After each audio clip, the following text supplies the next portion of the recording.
G'day, welcome back. Before I get into it, I just wanted to announce that this Sunday, this coming Sunday, which is the 27th of March at 9 a.m, there is a show and shine. It's called the Peter Turnell's Memorial Show and Shine at the Guildford Oval in Victoria. Now, Peter was a local engineer and unfortunately he was killed a couple of years ago while engineering an FJ Holden up near Myrtleford in a very sad and unfortunate accident. So in memorial of him, the show is going forward and we want a big turnout of cars. I'd love to see if anyone's got a ute or Holden or anything locally, bring it down. I'd love to see and actually meet some people that have been watching this channel. So if you're in Bendigo and got your ute, Ballarat or whatever, come down to Guildford this Sunday at 9 a.m. Park it up. I want to see utes from here to Dalesford, and it'd be great to see everyone there. So if you're not doing anything this Sunday, weather's good, get the old classic out of the shed and get down there.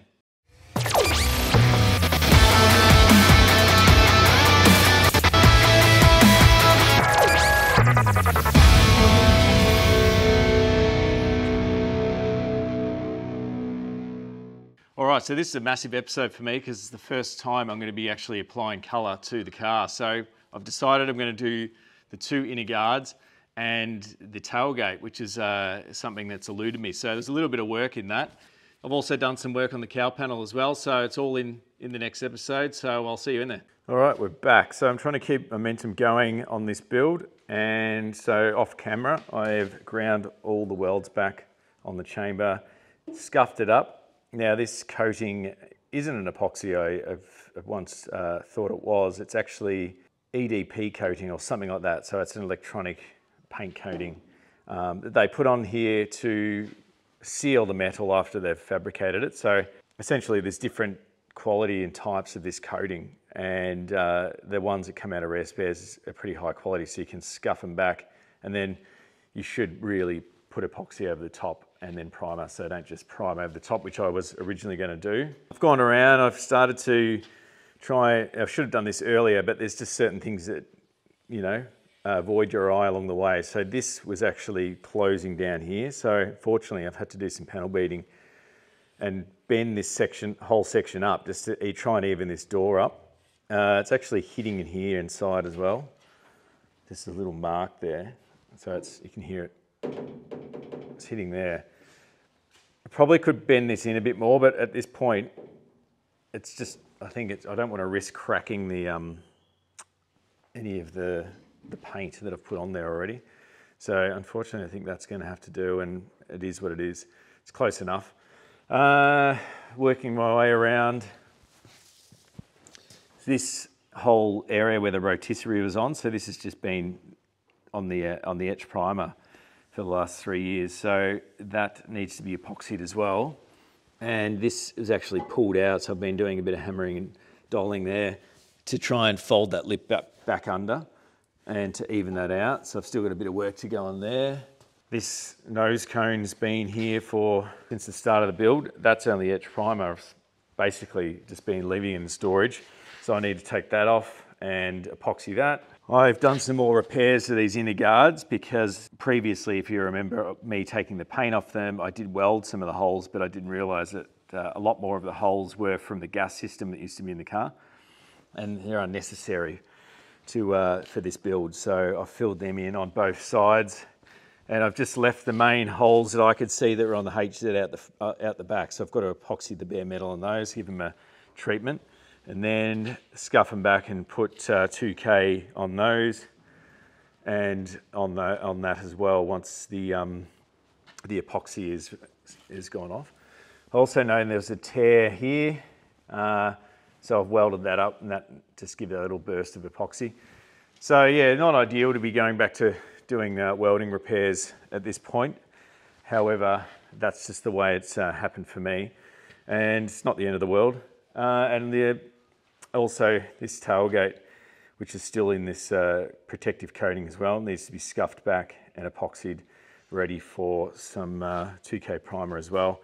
I'm going to wrap the line in the rear of that, so that can wait, and I'll probably scuff that up at a later stage. So I've just put these panels up on the mezzanine for now. These two stone guards, they need to actually have some work on them here, and essentially they're already epoxied, but they need to be primed as well when I get the prime out for the others. So still a fair bit of work to go. I was hoping to get this firewall painted today, take the doors off and do the door jambs as well. I was also going to do the cow panel as well at the same time. I was thinking, because these doors run over this cow panel and also the guards run over here, I can imagine that that could pose an issue when you're taping up for final paint, because that's going to be hidden by the guards. So I haven't seen anyone else do it, but yeah, it makes sense to do this section, that section, and the A and B pillars and the insides of the door jambs at the same time. Correct me if I'm wrong, but I guess there's more than one way to skin a cat with these things. I've also been toying with the idea of spraying the panels and the doors off the car. Now I know everyone's going to be going, don't do that because it's metallic. However, I have seen a few people do it, and a few people have commented saying that you can do that just to minimise dry spots and overspray, because once again, I'm going to put another fan in here, but it's essentially a backdraft booth. It's not a downdraft booth. So the potential for, you know, a lot of overspray dust to settle on these panels is pretty high. And I really don't want to run the risk of having dry spots or rough areas because of that reason. So I know the risks of having metallics, different colours, if you don't get the metal or the metal flakes to lay down evenly. However, if I imagine if you'd put this door in the same location or position that it is going to be in the car and sprayed with a similar kind of fashion, you know, coming down low, working your way up and then doing your final drop coat in a similar fashion to here, I can't imagine why it wouldn't come out a similar kind of style. So most likely we'll bolt it all together and just go for it, and it is what it is. So I understand that, you know, you mix your paint, you do it all in one day, it's the same mix, it's the same temperature, and most likely the same pattern all bolted together. So the verdict's still out on those methods, but for now, I'm really concentrating on just finishing these annoying little odds and ends, and then I can start to finally get the 2K on here, wet sand that, and that's not going to need much work to get ready. And then I can start to run over the whole car in its final pass of 500 and 800, and then maybe just go around and wet sand and get it all ready for final paint. But the main objective at the moment today was to try and get these guards finished in epoxy the metal sections, epoxy that. While I'm there, I'll epoxy the rear tailgate and the nose cone, and then I want to mask this up and get the primer on it as well, so that we can start to prep it for paint.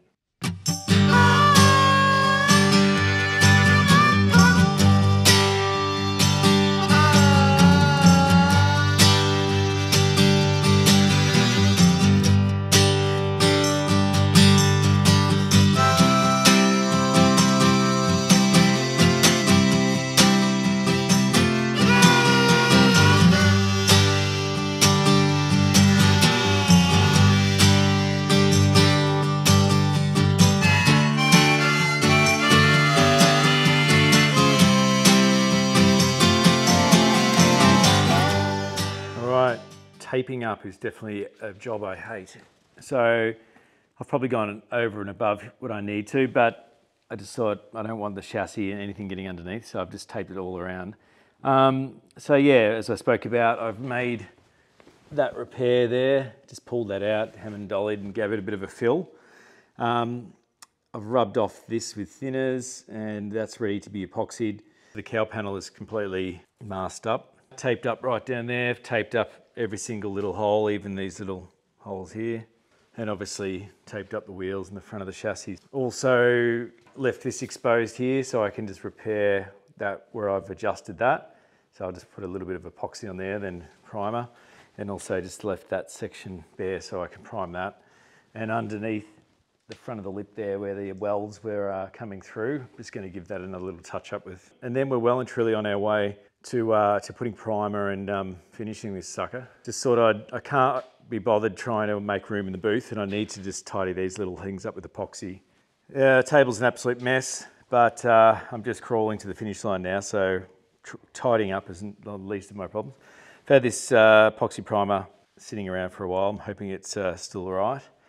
And yeah, I'm just gonna load her up and get it on.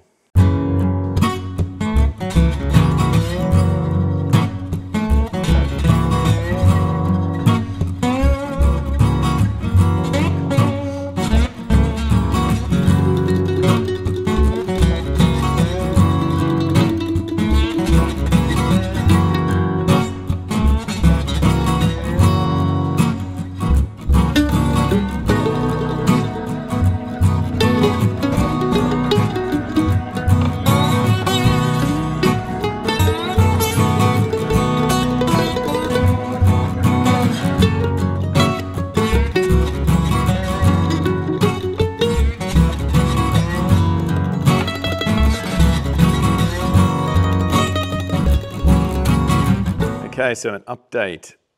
Got all the guards, these front guards. I've been doing a fair bit of work on these just to try and iron out the folds that you get when you're pressing these, when they press these guards in the factory. A lot of this is hidden, so you don't have to go berserk about it. Just depends on how refined you want to get it.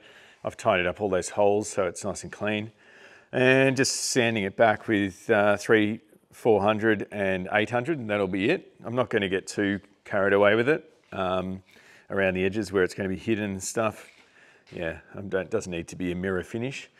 Tailgate, I've spent a fair bit of time, so that's currently gone down to about 800. So that's ready to paint basically. I've filled up these little sections where they fold this around the hinge point. It does suck it in slightly. The areas are folded here. It sort of must put a bit of pressure in the machine as it's slightly sucked in on each side. So I just required a little bit of filler. I just need to spray a little bit of 2K over that, and obviously the bare metal areas, give it one final sand. Then it's time for the Raptor liner. I'm going to do the back of the tailgate in the Raptor liner because that will match up with the tub that's already done. And I've got these panels out here. I'm going to hammer and dolly them and lay them out and Raptor liner them at the same time as the tailgate because that's all part of the same tub. But for these guards, I thought I'd try something different, and this is the new stuff I'm using. It's called a bully liner, and it's made from recycled tyres. It's actually a water-based non-catalyst solution. So you pretty much just shake it up, take the lid off, put your Schutz gun in and spray it, and it's more of a grippier, kind of spongier liner compared to the Raptor liner, which is a bit sort of more polymery and slippery. And I think this would probably go better for under your guards actually, because it's got a little bit more sponge for the rubber. So probably less noise than the Raptor liner. And it's cheaper, it's half the price. So it's about $64 for a litre, as opposed to 123, I think, for the Raptor liner. So yeah, this is all part of the experiment of this build. I'm gonna just try different products along the way. So got this at Super Cheap Auto. Gonna give it a go for under the front guards and see how it performs.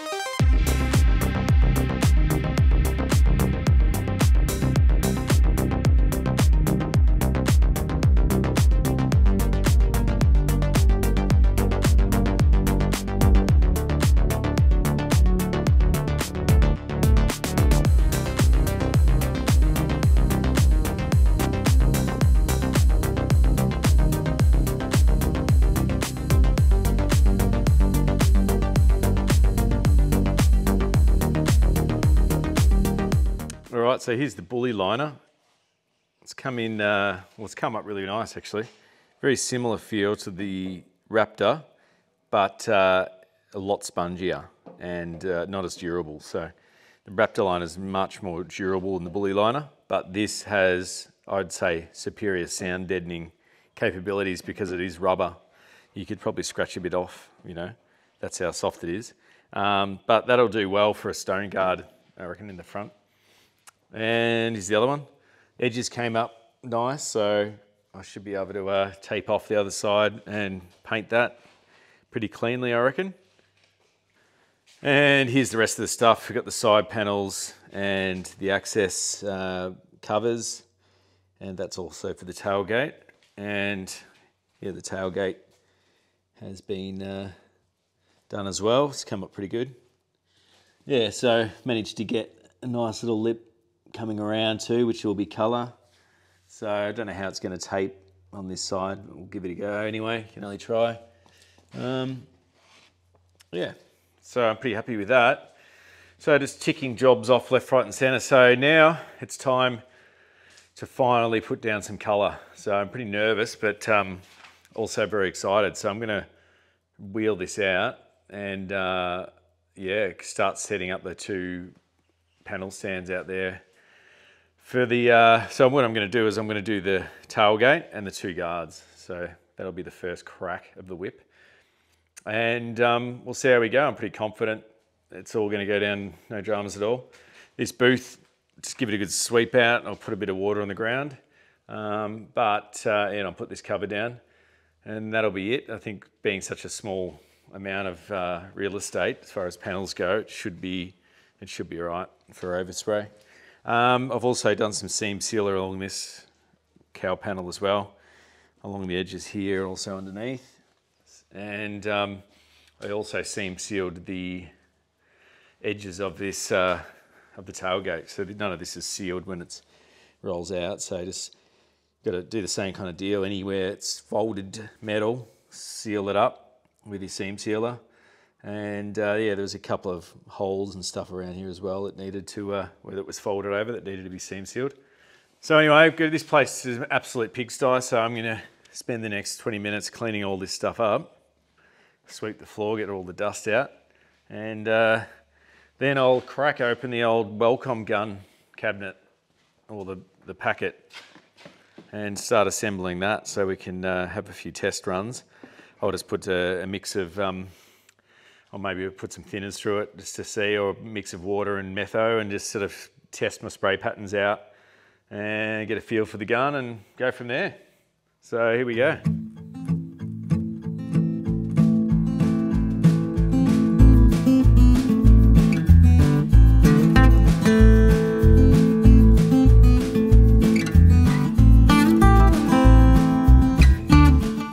All right, just quickly, wanted to give everyone a look at the paint. So basically this is the system that I'm running with. That's the base coat on the right, and it's the Porsche Anthracite Brown Metallic GRP3. So I found that GRP3 means that it's got pearl and metallic in it. So in the aim of trying to play it safe and just do a metallic, I've jumped in the deep end and now I've got to do pearl. And I guess that's why that bronzy kind of tone comes in through the gunmetal. It's risky, but look, I mean now, so I'm going to do it. There's the thinners that you mix with the base coat. And the clear was a little bit of an issue for me. I wanted to try and get a good clear because clear makes the base coat basically, and being limited to the amount of resources I've got in this local area, I went to Perro's once again, and they recommended the Unix 150 HS, which is a Rubello product. It's got the hardener there, the P5000 hardener. So it's a standard hardener. It's not going to flash off very quickly, which is probably what I want. It's not an expensive clear, and it wasn't because of the money. I was actually looking at getting the Rubello Chronox 610, but they didn't stock it, and it's probably double the price of this. And yeah, it's pretty much a really fast curing clear when you put it in an oven. So you can like spray it, and then literally half an hour later, it's ready to go, roll out the door. So I don't know if it's going to come back to bite me as far as learning, but look, once you start, you spray it on, and then you're on a time limit anyway. Apparently 2 to 3 coats. I'll do 3 coats. But a lot of guys, panel repair guys, and also classic car restorers use this. And after talking to the guys at Perro's multiple times, they said, look, there's really no difference between the one that's more expensive and this one. It's probably more of a brand thing. So I'm running with it, 2 to 1 mix with the hardener, and then off you go. All right, so just wanted to do a little quick demo on this Wellcom Slim Combat. So I haven't fired it up since you saw me announce it, or you probably would have missed it, but this is the gun that I chose to spray the ute with. So yeah, It's basically a Kevlar gun. It's probably over what I needed, but I just wanted something that was, you know, user-friendly and obviously a professional gun. 1.3 tip, and yeah, just a really nice gun. So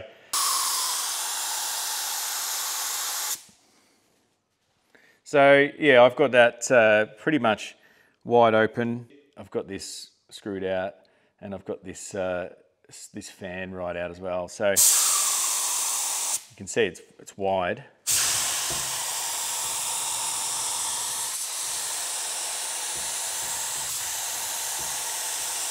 So it's an absolute dream compared to the one I was using anyways. All right, so everything is ready to go. Prep wash them, degrease them, tape them all up, clean the booth, wash the floor. Got the tailgate there ready to go. Put a new filter on the fan. So let's go clear this out. Fire up the old spray gun and just get some paint down. So it's been an enormous amount of work just to get these 3 panels going. So I'm pushing light now. It's about 7 o'clock. So I'm just going to set up a time lapse and yeah, get the color down.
So it's in the morning and here we are.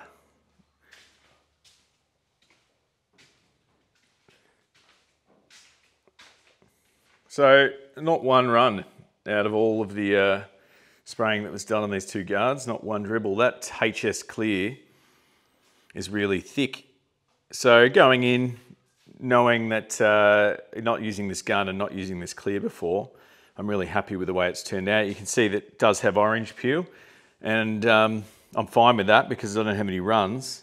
And I put that down to the fact that I didn't actually put any reducer in the clear because it didn't say that in the spec sheet, but I've since looked, and yeah, you can put reducer in clear, probably 10 to 20%, and that would fine it out. So the next round I'm going to try, and maybe on a smaller panel, try a bit of reducer to see if I can just get rid of that orange peel. So the only downside of this is the tailgate was coming out really good. So this is 2 coats. I actually say you can just put 2 coats on this with this HS clear. So this one's got a little bit of poop in it, and the major issue out of the whole thing was this moth landed in the clear. So I don't know how bad that is. It looks bad, or if it's going to sand out. So that's my silly fault for spraying on a warm night when I know that there was going to be insects around. So you can see there's a bit of orange peel, but there's nothing that won't buff out. But it's straight off the gun. First time using a gun, first time using a clear. I'm really happy with the way that's come out. So I'll probably, yeah, sand that back, and then I'll give it a flow coat, as they say. And whether I probably won't even bother with these because the 3 coats of clear on here is more than enough. It's beautiful. So I'll bring them out into the light now, into the sun, so we can really see the colour. Of course, the camera's never going to do it justice as opposed to in real life, but I couldn't be happy with that colour. And obviously I'm biased because I chose it, but there's no mottling, and I guess that comes down to the technique of applying it. But I spent the time and researched it and yeah, got the good gun and applied and did everything that I learned, and it's really paid off. There's no mottle, there's no runs. It stood up. I did a drop coat at the end, so it's laid up all the metallics really nicely and evenly, and it's just doing exactly what it's meant to do. It's harder to actually see the tailgate outside, but the tailgate's only got, as I said, 2 coats on it, and yeah, didn't get to do the 3rd coat because of this. So the moth landed and then I just stopped. So I was like, okay, well, I'm just going to have to wet sand that out and try again. But these 2 have obviously got the 3 coats on it, and you don't need any more than that. As I said, the guys at Pero said only the guys that use this usually use 2. That might be for budget reasons or whatever in a smash repair shop or whatever. But yeah, 3 coats is more than enough. It's really thick. So there we go. First colour down. And I could have done another test panel, but honestly, I didn't need to because it's these are more than adequate for my first go.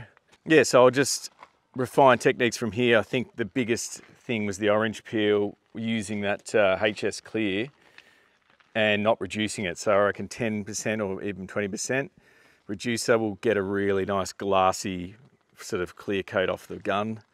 For those professional guys out there, correct me if I'm wrong, and also let me know the best way to get this out. I was thinking 1500 wet sand, do the whole panel, and then coat it again. But if it has eaten down into the metallic, what do I do then? So I have to sand it right back and then start again.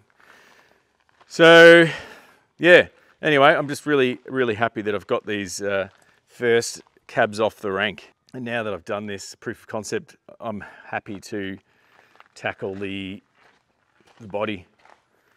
So I've decided that, yeah, I'm going to basically tape it all up. I'm going to have to run some 2K primer over this. A few people have asked, why did you leave that cowl panel until it was on the chassis? It would have been a lot cleaner. Yes, it would have been a lot cleaner. Car bodies can sag over time.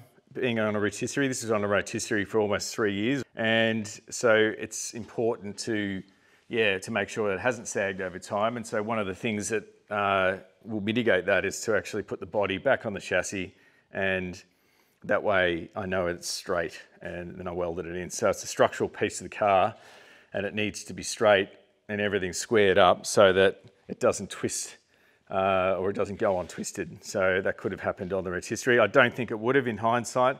I probably could easily have welded this on the rotisserie, but this is my first build, and you've got to take a course of action, and that's the course of action I took. So a little bit more work involved now because of the of putting plastic over the chassis so to save the dust, but so be it. It's not a huge amount more work, and the job will get done regardless. So that's it, another big step forward. That's it for this episode. Really happy with the colour. As I mentioned at the start, if you're not doing anything Sunday, get down to the Guildford Oval. I might bring the old HJ45, see if I can roll it down. So until then, I'll see you on the next episode.